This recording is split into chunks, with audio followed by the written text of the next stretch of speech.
Il symbolise la réussite sociale et morale. Chaque famille rêve d'en avoir au moins un en son sein. Dans la conception populaire et pas qu'en Afrique, ils sont l'un des modèles de réussite. Il faut reconnaître qu'accepter de consacrer sa vie à aider les autres, à venir en aide aux malades, à ceux qui sont en fragilité, être le recours pour tous au moment le plus délicat, c'est très louable. C'est à saluer. Cela force le respect. Cela relève même du sacerdoce. C'est pourquoi il est particulièrement difficile de porter un jugement sur eux, de les critiquer, de juger leur travail. Leur parole compte plus que celle de tous les autres. C'est justement parce qu'ils sont si importants, si déterminants, parce qu'ils occupent une place centrale dans nos vies, qu'il devient aujourd'hui urgent de parler de leur travail. Mais surtout, d'évoquer les dérives que l'on constate de plus en plus dans leur corps de métier chez nous en Afrique. De mettre le doigt sur le travestissement, sur le désordre qui gangrène ce métier ô combien vital. C'est devenu tellement récurrent qu'il devient complice de continuer de se taire sur les multiples pratiques non professionnelles, les innombrables bavures médicales qui se multiplient dans nos pays subsahariens.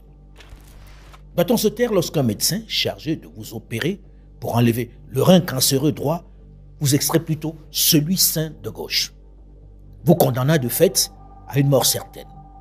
Rend-on service à la société lorsque l'on met sur le compte de la malchance ou de la volonté de Dieu la mort d'un jeune garçon à qui le médecin mercantile a imposé aux parents une opération avec anesthésie générale qui n'était pourtant pas nécessaire, simplement parce qu'il voulait se faire un peu plus d'argent? Ça, j'en ai vu. Et c'est vraiment regrettable. De nombreux patients qui auraient pu ne même pas être opérés, à qui on proposait des opérations et qui finalement n'en avaient pas besoin. Et souvent, avaient des complications qui parfois devaient être fatales pour des choses qui n'avaient pas lieu d'être. Tout simplement parce que la motivation n'était pas de rendre service à ce patient, mais c'était de pouvoir s'enrichir. Lorsqu'un gars a sa réunion le dimanche, le samedi, il monte à la gare. Que non, il faut que je trouve l'argent de ma réunion. Quand vous arrivez, il dit non, vraiment, il faut opérer. Ce n'est pas de la fiction, c'est une réalité qu'il faut dénoncer pour éviter la gangrène. Vous devez avoir le courage, le geste citoyen d'en parler. Nous vous offrons une opportunité de réagir sur la question dans le thermomètre santé que vous propose Mansa sur son site. Qui n'a pas dans sa famille ou parmi ses proches les victimes des bavures médicales les plus absurdes? Des enfants, des jeunes morts, parce que l'on n'a pas fait le bon diagnostic. Des êtres chers disparus parce que le médecin a pratiqué sur eux des actes qu'il ne maîtrisait pas. Moi, j'ai déjà assisté à plusieurs opérations fictives. Vous savez que vous arrivez à l'hôpital, non, vous dites, bon, vous avez l'hépatite, non, vous avez une appendicite. Il faut 200 000 pour l'opération. Si vous ne le faites pas très vite, vous risquez de mourir dans les heures qui suivent. Vous vous battez donc pour que la famille essaye de trouver l'argent. Vous prenez l'argent, vous donnez, on vous amène au bloc, on fait une incision, après on referme et puis on renvoie en salle. Moi, j'ai déjà assisté à ça plusieurs fois. Ça fait froid dans le dos, n'est-ce pas? On ne se rend pas service en se taisant pour protéger la dignité, l'image, l'honneur de l'ensemble des médecins, ou par peur de représailles. C'est en évoquant sans complaisance, sans passion, les travers, les déviances que l'on constate dans leur pratique que l'on réhabilitera ce corps de métier et le secteur de la santé en général. En réalité, qu'avons-nous de plus précieux que la santé? Si vous n'avez pas la santé, vous n'avez pas d'éducation, vous n'avez pas tout ce qui suit. Vous n'avez pas d'économie. À Mansa, dans notre pure tradition, nous avons décidé d'en parler. Pas seulement pour dénoncer, non. Pour faire un diagnostic, dresser un état des lieux et proposer ensuite des solutions. Et c'est aussi l'occasion pour vous d'enrichir ce travail en réagissant, en participant à notre thermomètre santé, un espace de partage à la fois des idées mais d'expériences auxquelles nous vous convions. Ceci n'est pas un réquisitoire contre les médecins en particulier et les professionnels de santé en général.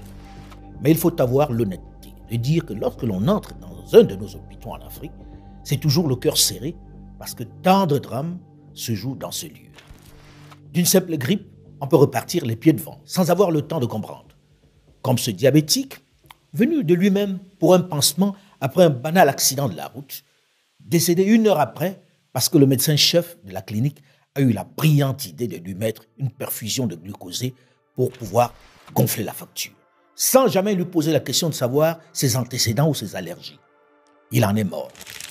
Dans la nuit du 16 octobre 2023, à 20h30, Aïcha, âgée de 27 ans, est au terme de sa 3e grossesse. Tout est prêt pour accueillir son futur bébé dans la famille.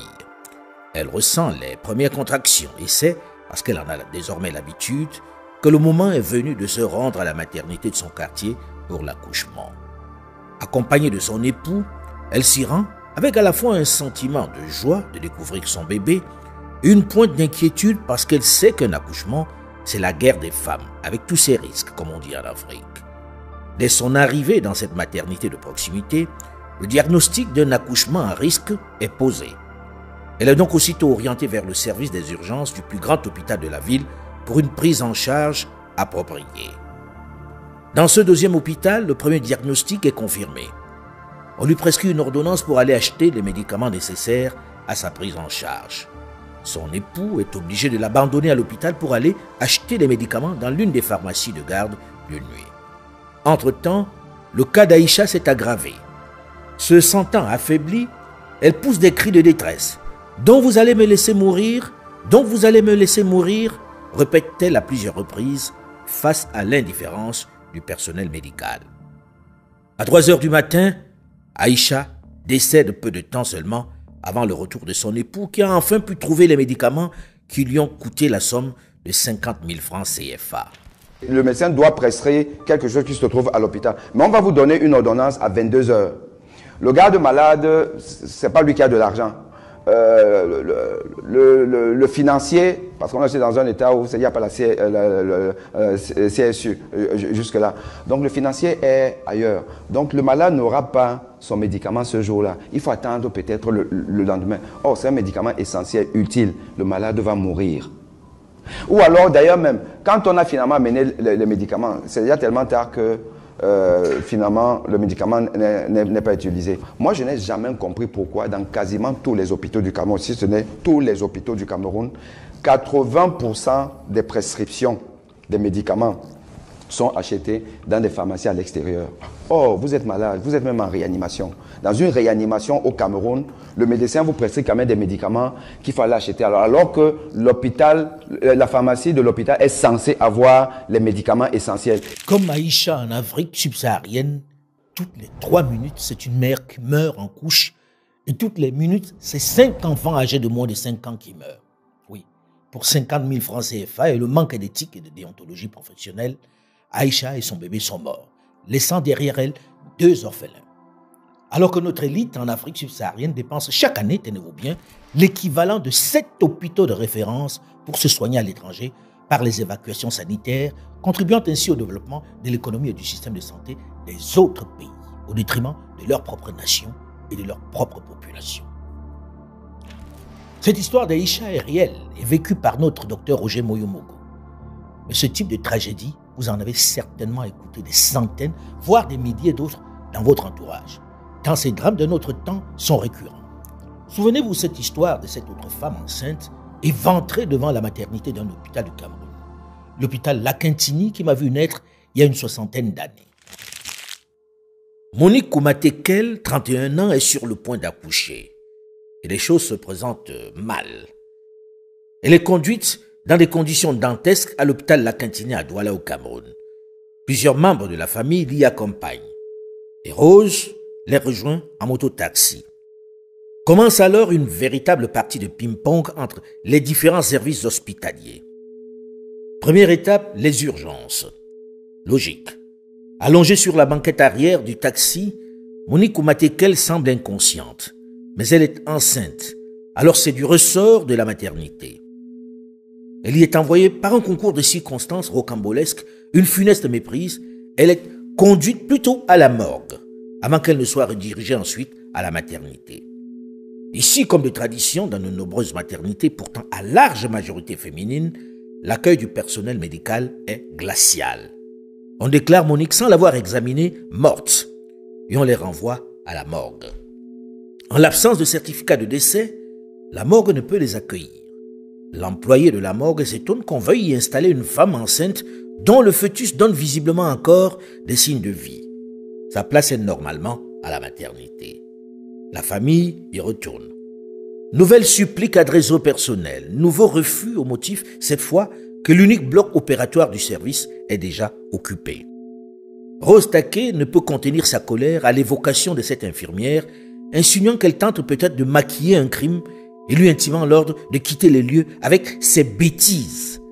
Ce n'est pas la première fois qu'une femme meurt avec un fœtus dans le ventre, dit-elle cyniquement. À ce moment, germe dans l'esprit des bateaux qui se sont multipliés l'idée de faire sortir ces enfants qui semblent encore vivants et qui remuent dans le ventre de la défunte.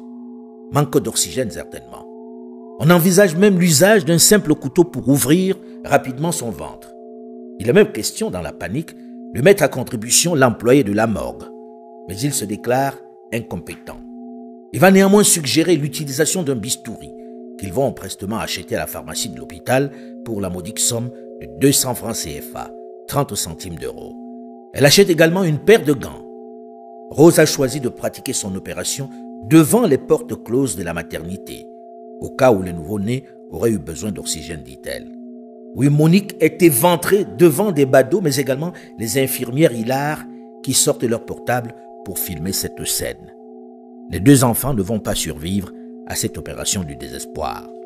La Quintini est le 2e plus grand hôpital du Cameroun après l'hôpital central de Yaoundé.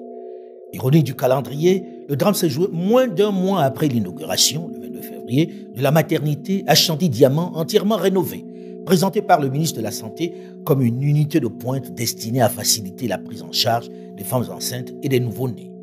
Elle devait permettre de réduire les mortalités infantiles et maternelles qui restent très élevées au Cameroun. En moyenne, 700 femmes sur 100 000 meurent en couche et 100 bébés sur 1000 décèdent à la naissance. Tous ces 2 drames, loin d'être exhaustifs, illustrent jusqu'à la caricature la pratique dans nos hôpitaux. On ne peut pas être soignant si on n'a pas, au fond de soi, ce trait d'humanisme qui fait qu'on se met à la position de l'autre. Je tombe dans un hôpital public qui s'est clochardisé lui-même et où malheureusement la pauvreté a élu domicile et où chaque personne, de l'administratif à l'infirmier, de l'infirmier au médecin, arrive et a privatisé le petit espace dont il a le pouvoir. J'arrive dans une jungle en fait, très malheureusement. C'est dur à dire, j'aurais voulu ne pas le dire, mais c'est malheureusement la vérité. Quand on va aujourd'hui en Afrique avec, dans nos différents voyages que nous avons sur le continent, on se rend compte aujourd'hui qu'il y a un pessimisme ambiant auprès des professionnels de santé. La sérénité n'habite vraiment pas ses centres. La santé, elle est importante. La santé d'un peuple, la santé de la jeunesse, c'est l'avenir. Tout le monde le dit, tout le monde en est conscient. C'est vrai, quand on se salue, la première chose, c'est comment tu vas. Mais la réponse à comment tu vas, elle est quasi la même dans la plupart de nos pays d'Afrique subsaharienne. Ça va très bien grâce à Dieu. On remet encore tout entre les mains de Dieu, comme si nous, on se dédouanait facilement. On se tourne vers Dieu. On se dédouane parce que le médecin africain n'inspire plus tellement confiance, tant il s'est compromis, tant il multiplie les bavures. Il y a des problèmes, il faut avoir le courage de les dénoncer. L'argent a corrompu l'espace, c'est exact. Et très malheureusement, les gens se sont laissés aller et l'indiscipline a eu lieu domicile. J'hérite des dossiers, y compris dans la gouvernance la plus élevée, qui font honte, des choses que des médecins n'auraient jamais dû faire.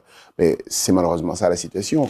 De nombreux médecins, devant un chaos généralisé, sont devenus de vrais mercenaires qui voient surtout dans le patient un client qu'il faut saigner, qu'il faut plumer. Je dois vous dire que le Congo n'échappe pas à ce phénomène des médecins pour survivre. Il n'y a pas d'autre raison. Font parfois des opérations qui n'ont aucun besoin d'être pratiquées.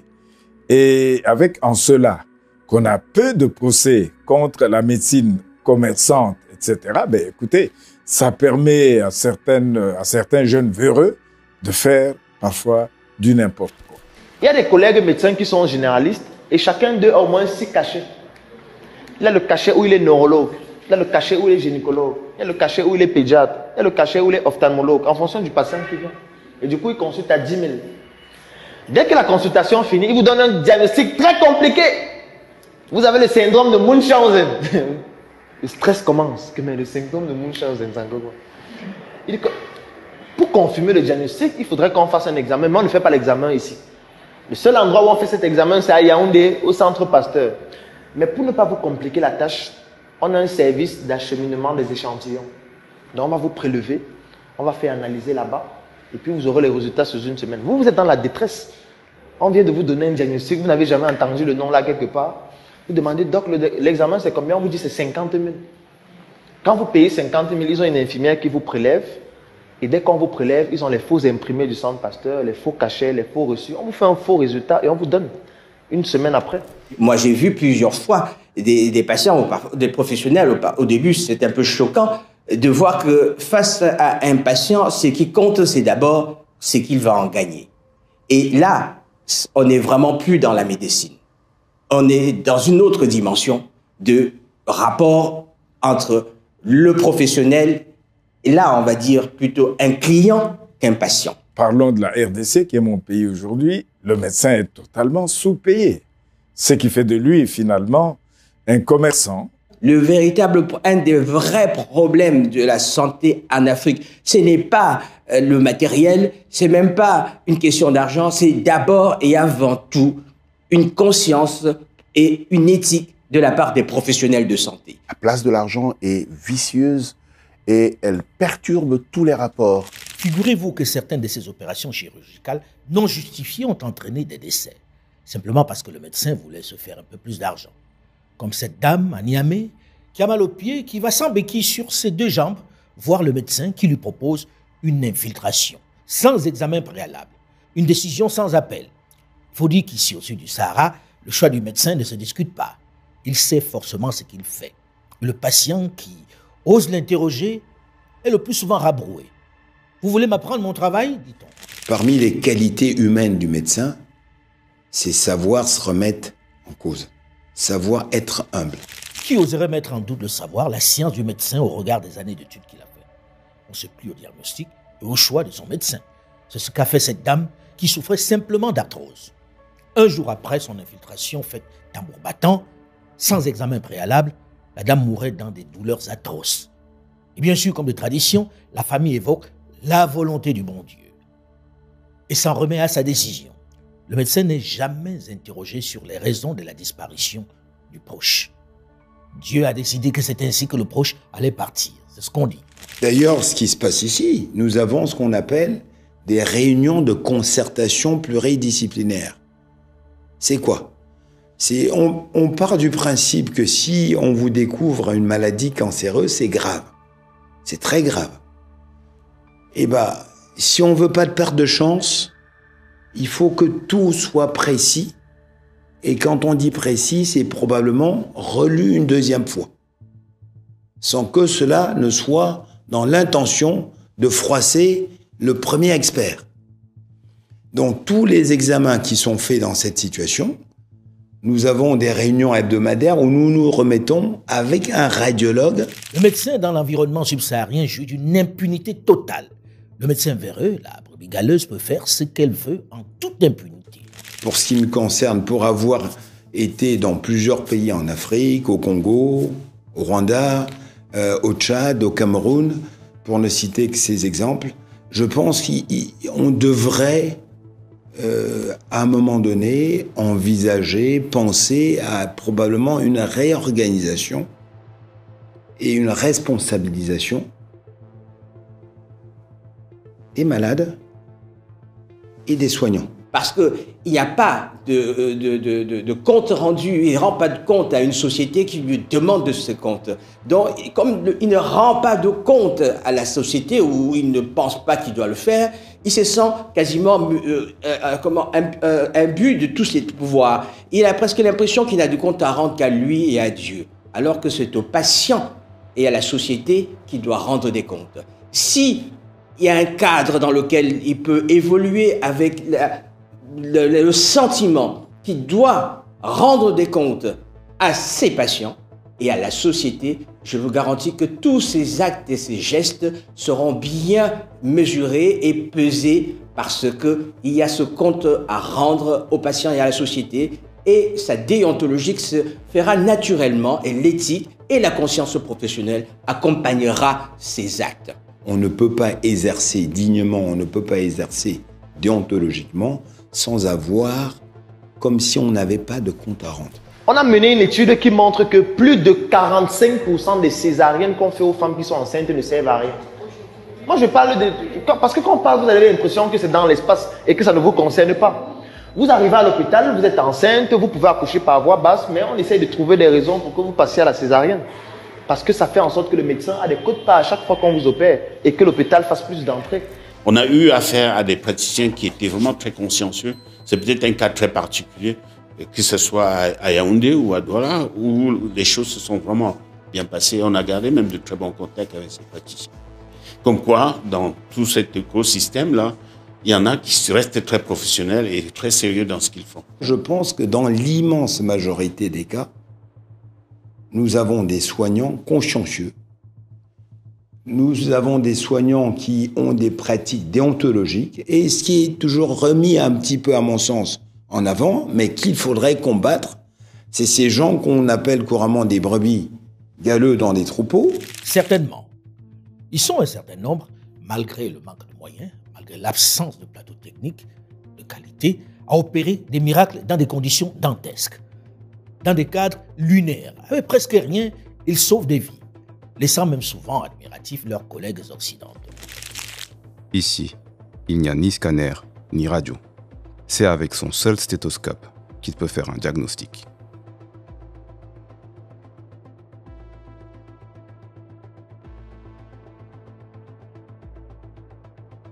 L'abdomen n'a rien.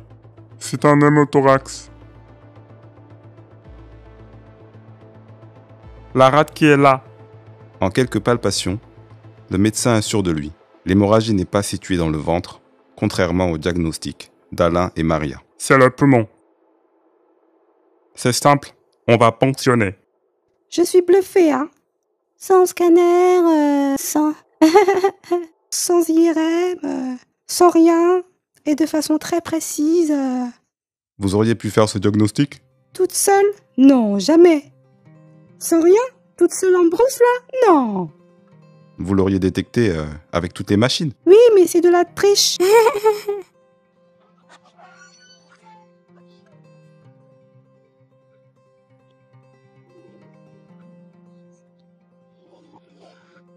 C'était que le diagnostic était le bon. Le diagnostic est bien posé. C'est ça, effectivement. Le flair médical africain. Je me sens vraiment comme une petite gamine, là. Je me sens minable. Je ne leur arrive pas à la cheville. Une belle leçon d'humilité. Avec très peu de moyens, ils arrivent à faire le diagnostic qui est le bon dans le temps imparti, qui permet de sauver la personne. Or, moi, avec tout ce que j'ai appris. Ou alors, je suis une tocarde. Pas vraiment. Ces médecins, par expérience, ont acquis des techniques et des réflexes propres à leur environnement qui permettent de soigner les leurs. Ils ne représentent malheureusement pas la majorité. Il ne faut surtout pas jeter le bébé avec l'eau du bain. Il ne s'agit pas de dire que les médecins africains sont mauvais, non. Il s'agit de débusquer la mauvaise graine qui est en train de contaminer et de discréditer les meilleurs. Mais comment reconnaître les plus vertueux qui sont malheureusement de plus en plus noyés dans le lot de médecins véreux qui ont sapé la confiance que l'on accordait jusque-là aux médecins dans nos pays notamment? Comment en est-on arrivé là? Comment celui qui a juré de consacrer sa vie à sauver celle des autres, à soigner nos maux, est devenu un commerçant à qui on hésite à confier sa santé? Je vous dois la sincérité de dire que la formation du médecin aujourd'hui souffre de beaucoup de choses. La première, c'est l'absence d'infrastructures nécessaires pour l'acquisition réelle de compétences sans le stress. La deuxième, c'est pas suffisamment de pratique pendant la formation et du coup, les jeunes médecins qui sortent ne sont pas sûrs d'eux-mêmes. Ils doivent aller de stage de perfectionnement, c'est le mot dans la plupart des pays, en stage de perfectionnement pour commencer finalement quand leur véritable pratique de médecine. Aujourd'hui, dans la plupart de nos États, on a ce problème de formation.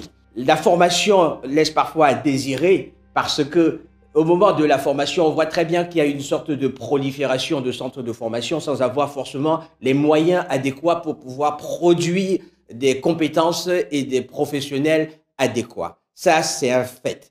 Il manque cruellement l'accès aux outils réels de diagnostic, notamment les outils de laboratoire, d'imagerie, auxquels ils n'ont pas accès pendant leur formation. Des autorisations des écoles de formation, les écoles de formation.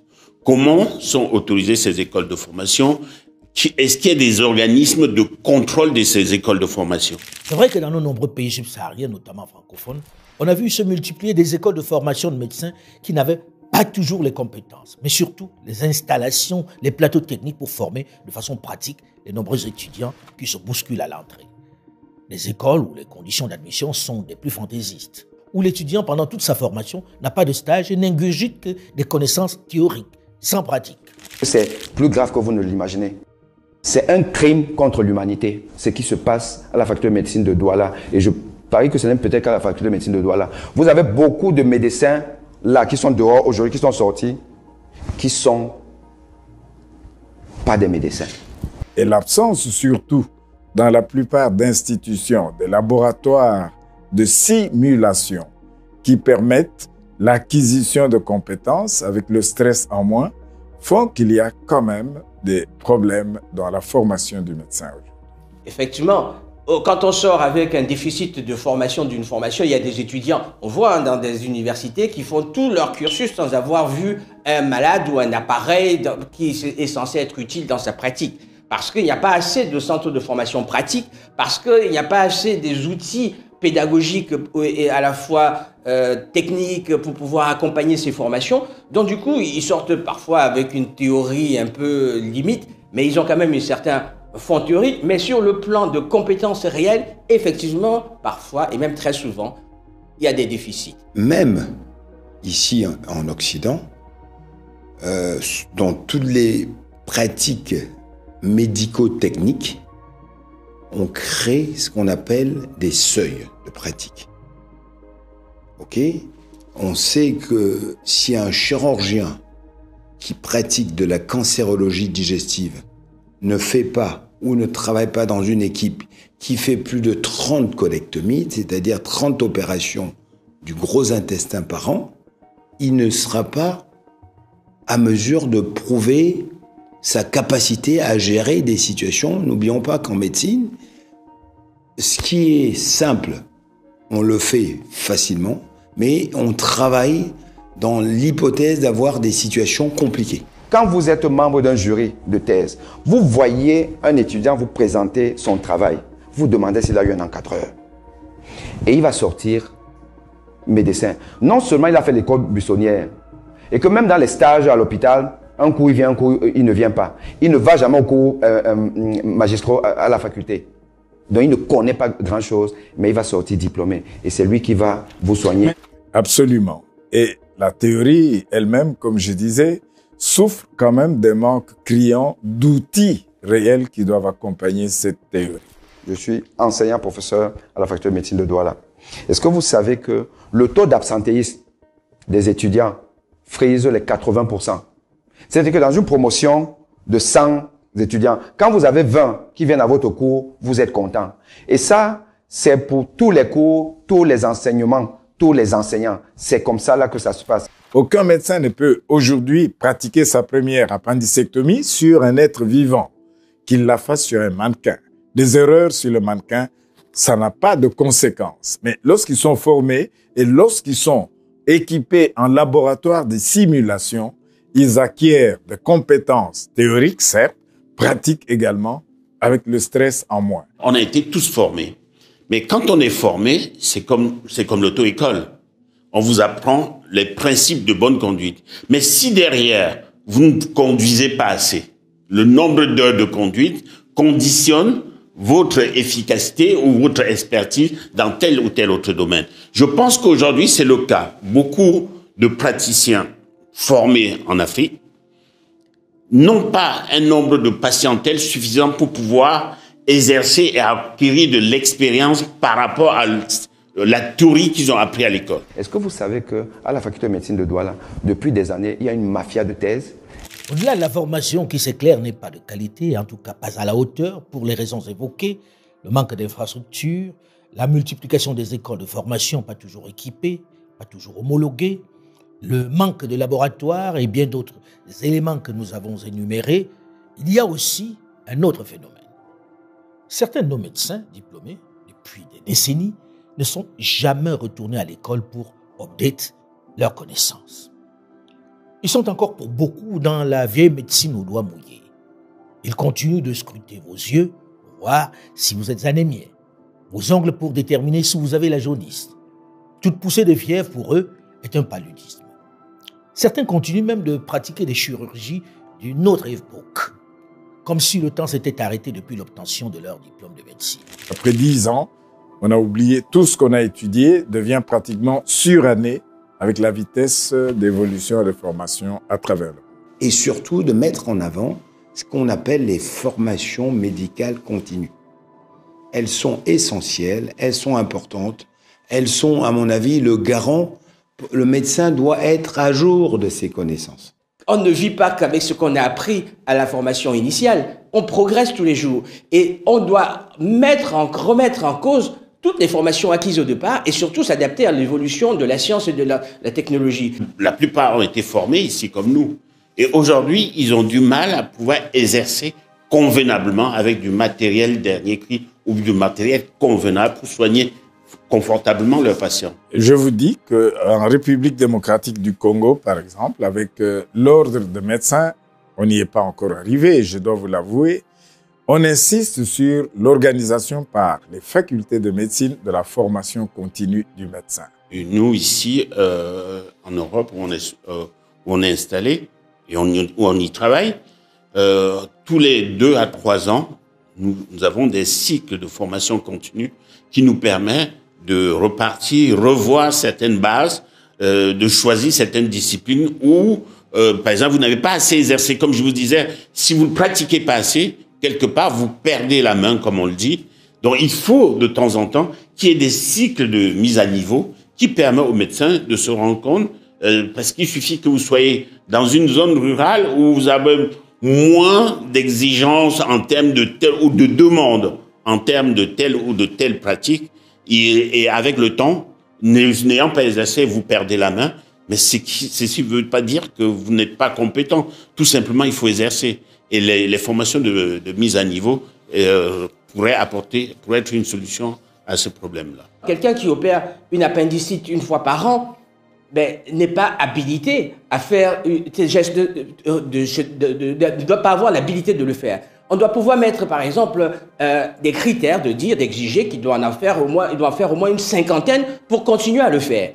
Or, ce genre de choses n'existe pas. Il n'y a pas d'accréditation, il n'y a pas de critères pour mettre en place des évaluations de compétences continues afin d'accréditer les gens en fonction de leurs compétences.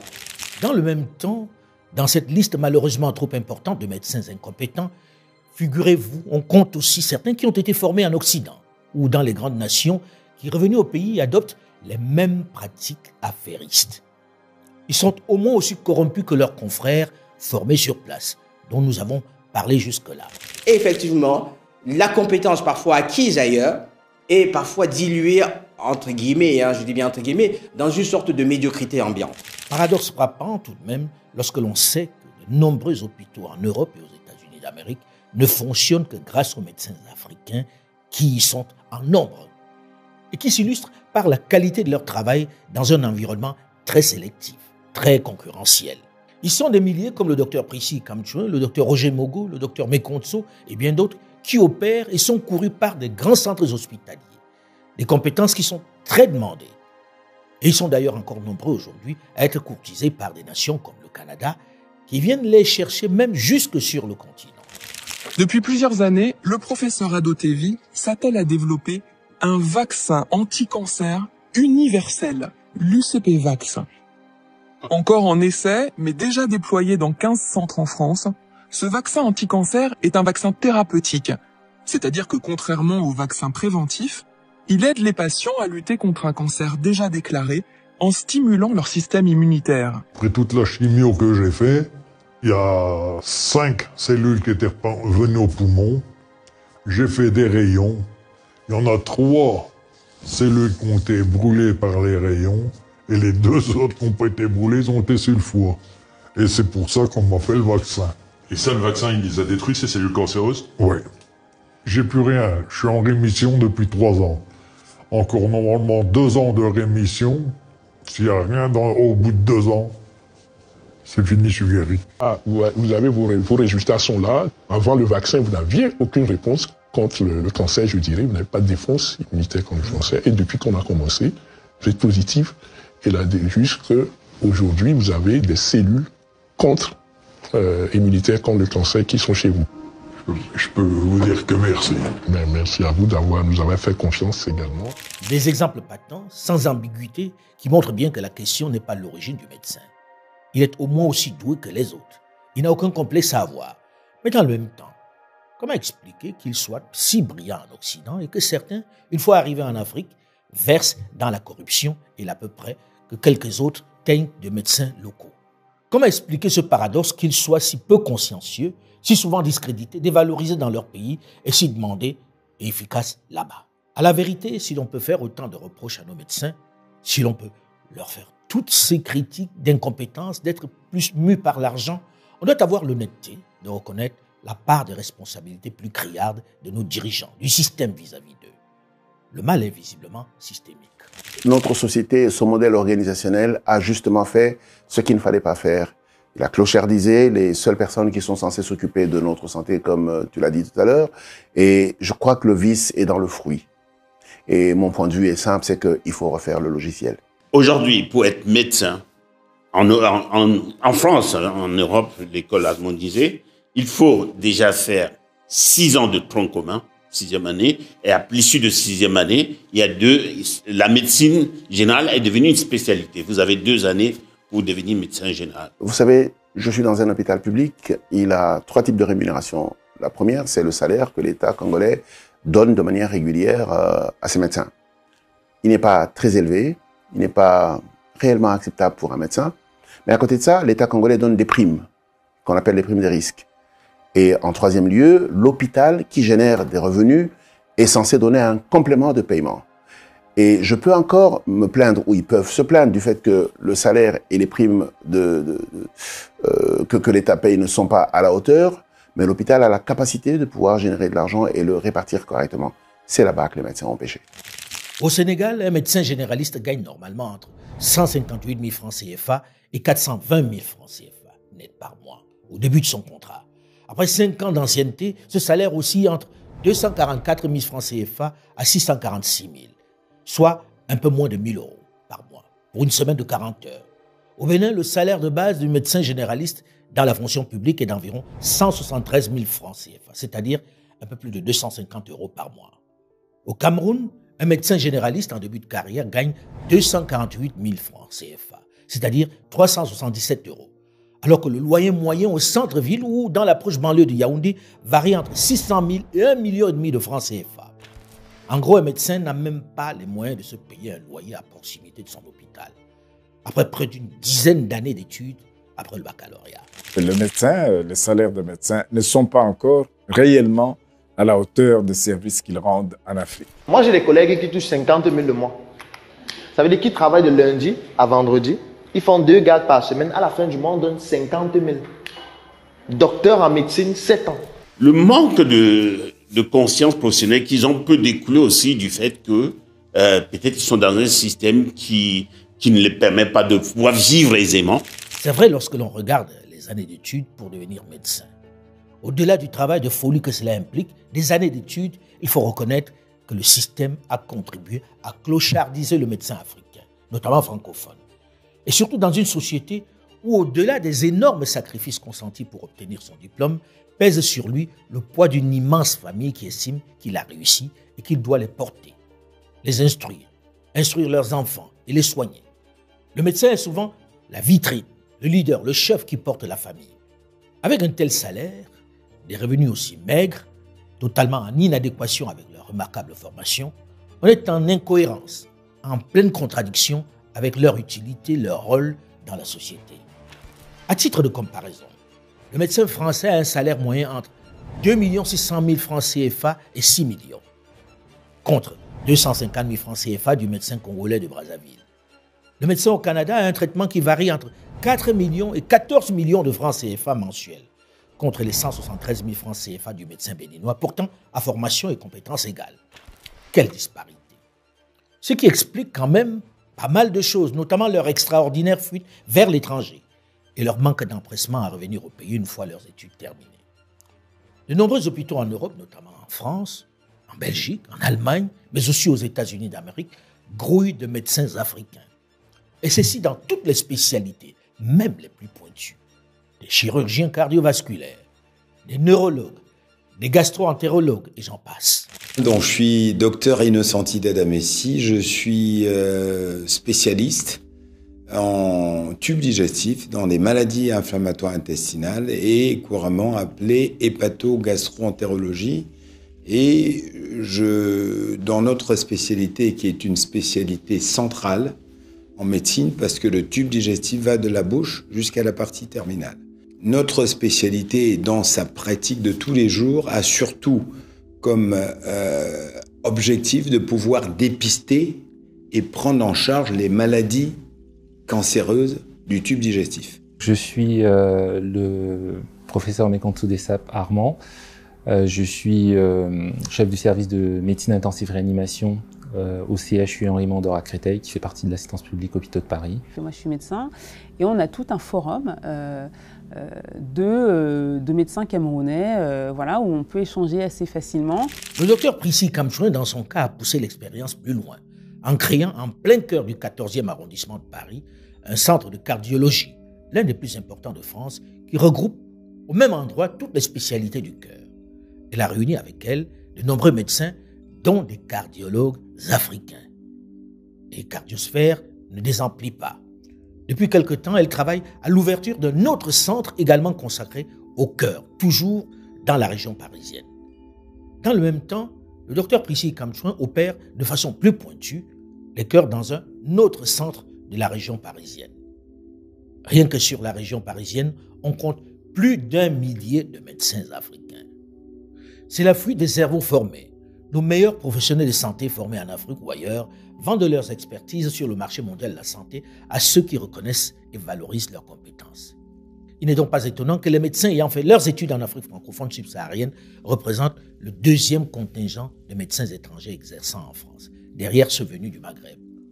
On a même des cas où quasiment 80% des médecins d'un hôpital parisien sont des Africains. Et ils ne font pas pâle figure dans ces centres. Le docteur Mekonso, par exemple, est chef du service de médecine interne réanimation de l'hôpital Henri Mondor à Créteil. Il cumule cette fonction avec beaucoup d'autres titres prestigieux dans l'environnement de la santé à l'international. À l'hôpital Mondor de Créteil, ils ne sont guère des exceptions, ils sont respectés et courtisés. Ce qui parfois interroge sur la perte de confiance, sur les travers de certains qui, comme eux, ont suivi leurs études en Occident et même pratiqué dans ces hôpitaux et qui, une fois retournés au pays, versent quelquefois dans les mêmes travers, dans les mêmes pratiques antiprofessionnelles que leurs homologues, les brebis galeuses dont nous avons parlé jusque-là.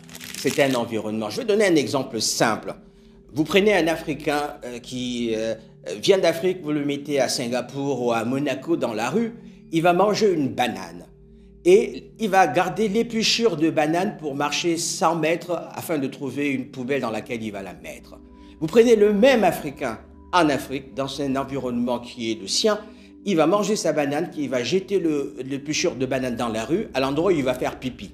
Donc, c'est pour montrer que l'écosystème dans lequel il évolue conditionne la manière dont il va agir.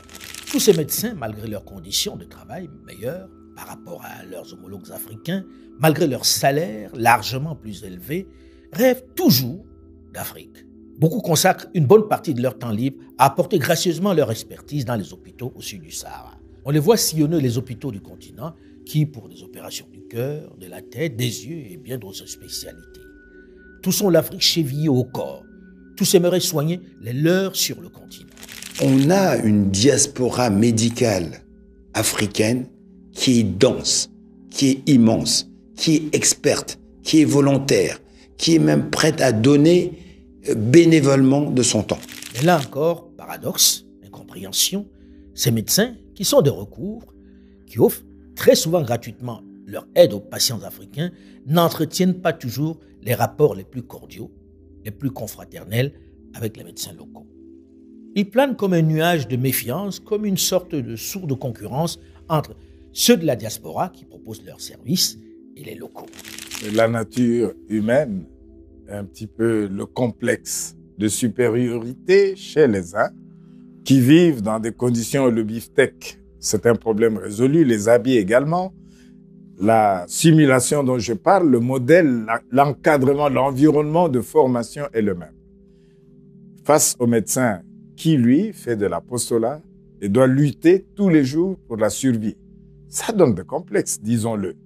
Et vous ajoutez à cela le fondamental qui est l'éducation. La bataille entre les locaux et les gens de la diaspora est une bataille complètement insensée. Aujourd'hui, nous devons être à mesure de les amener à travailler ensemble et ça commence à venir. Parce que je ne pense quand même pas que tous les médecins formés à l'extérieur regardent de très haut tous ceux qui ne sont pas formés à l'extérieur, mais ça vous donne ces complexes. La nature humaine est ainsi faite. J'observe deux choses. La première, c'est les médecins qui ont presté en Occident, qui ont travaillé dans un certain nombre de conditions, ont difficile à venir travailler ici sur des plateaux techniques très pauvres parce qu'ils sont démunis. Et on a ici des médecins qui ont travaillé avec les moyens de bord et qui arrivent à faire quelque chose, qui ont le sentiment de la légitimité exclusive. Même si peu de médecins veulent le reconnaître, il existe une ombre réelle entre les médecins africains du Nord et ceux sur place. Une confiance à établir dans un environnement où le spécialiste du Sud est roi et règne en toute quiétude. À la vérité, se concentrer sur le médecin pour expliquer la déliquescence du système de soins de santé en Afrique, c'est vraiment réducteur. C'est chausser des œillères, parce que le mal est beaucoup plus profond. Et les responsabilités partagées, comme nous allons le voir dans la seconde partie de ce point de vue Mansa sur la santé en Afrique. Mais vous pouvez d'ores et déjà vous rendre sur le site de Mansa pour participer, pour donner votre avis dans le thermomètre Mansa Santé que vous est régulièrement proposé. Ce thermomètre que Mansa vous propose est le lieu où vous pouvez donner votre opinion, apporter votre réflexion pour repenser notre Afrique. Un espace de construction en somme. Parce que la seule critique ne peut constituer un projet.